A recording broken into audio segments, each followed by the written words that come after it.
Ken Pyle with VOD TV. We're here with Matt Polka at the Cable Show. Matt, as a cable person yourself and as a representative of some 900 plus smaller operators, why don't you give us your impressions of this conference so far? Sure. Well, it's largely broadband based. I mean, broadband is the technology of the future. It's going to be what is of greatest success to our members going forward. So much of what I'm seeing is focused on broadband, as well as thinking about incorporating new technologies, and that's actually a good thing. New technology, new models, new businesses are sometimes a little bit scary, but actually this is a good thing. I mean, our members are moving from being cable video companies to broadband internet companies, and as they embrace new technologies, I think they're ensuring their success going forward. I thought it was an interesting comment that I think it was Rutledge from Charter made yesterday, that when he said something like, our service is our content. Yeah, service really is. That certainly distinguishes our members as smaller operators compared to some of the larger operators, just because they live and work in their communities. So service is so important, to be that true local connection with people that that you see in the supermarket, that you see coming down the street. So service does make a difference.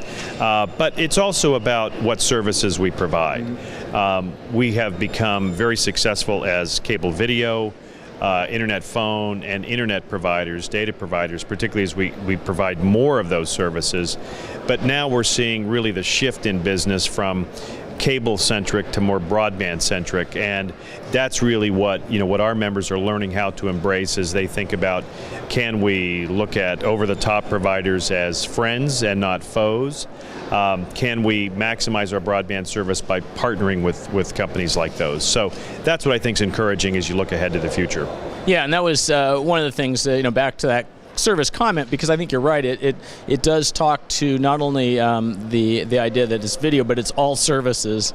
Today, Brian Roberts of Comcast mentioned something about they've reduced their truck rolls by 1 million this last quarter or something. Yeah, I was very impressed by the demonstration by Brian Roberts and what they call their X2 technology. I thought it looked great. He did a great job. My question is, will that technology ever be available to smaller providers?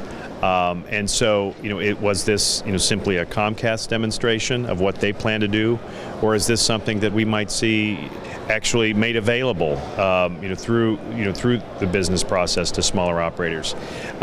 There's really not much promise if more people can't take advantage of it as they see. So that's a concern of mine. I mean, the future is a broadband future, and it's bright, but we have to have access to these new technologies as well. No, and that makes perfect sense. And given that they've got resources that your members don't have, right? That's a huge challenge. It's a huge issue, and clearly the larger providers are industry leaders in the sense that they have the resources to develop a technology, deploy technology, and to really help create the path.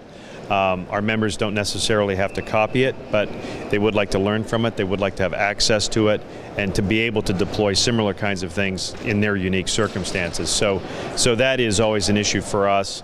Our path of deployment is usually a little bit behind the larger operators simply because of our scale.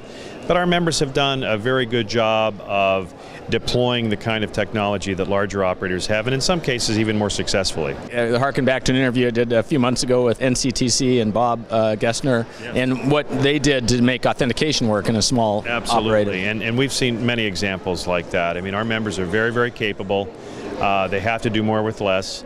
They know how to deal with technological challenges.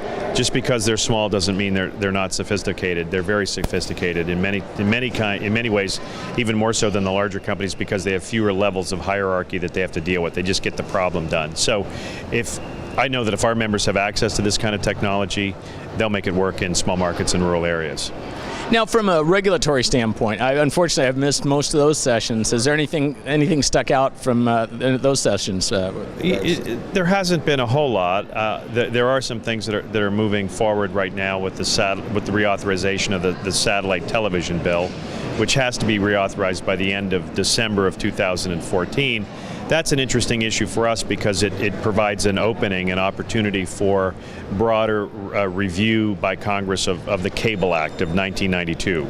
The satellite bill is reviewed every 5 years in terms of satellite's ability to carry distant signals, but the Cable Act, which we're still operating under, hasn't been looked at since 1992. Yeah. That doesn't seem to make sense. So that's an issue for us. That's one from a video perspective. And just some of the implications there, it has to do with vertical integration, right? Vertically integrated programmers and so forth. Absolutely, without question. I mean, the fact of the matter is that the Cable Act of '92, which created retransmission consent and must carry, particularly retransmission consent, was really the trigger for the massive consolidation that we've seen in our industry today that's resulted in Comcast NBCU, Disney, ABC, ESPN, Viacom, Fox News Corp, CBS Corp, et cetera. So you have all of these companies that are now consolidated as a result of using this rule that was created in 1992 for really a local reason, for local broadcasters and local cable operators to get together, which has been morphed and I would say even abused into a situation where now these media conglomerates take advantage of operators as a result of the misuse of these old rules.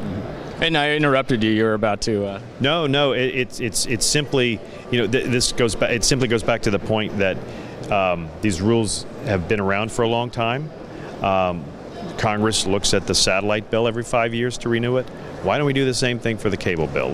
The marketplace has significantly changed. Walk around the show floor here, and you can see we're not talking about the video business of 1992. We're talking about the broadband business of 2013 and beyond.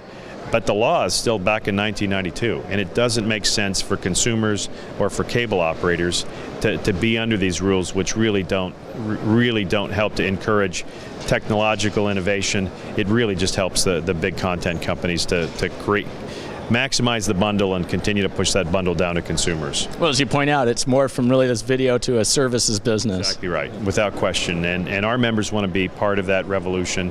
They're already moving in that direction. But it is a regulated environment, and we have to address what are old rules that are just holding back these smaller companies from really providing the best in services that they want to provide their customers. Well, Matt, I appreciate your insight. My pleasure. Thanks, Ken. Thanks.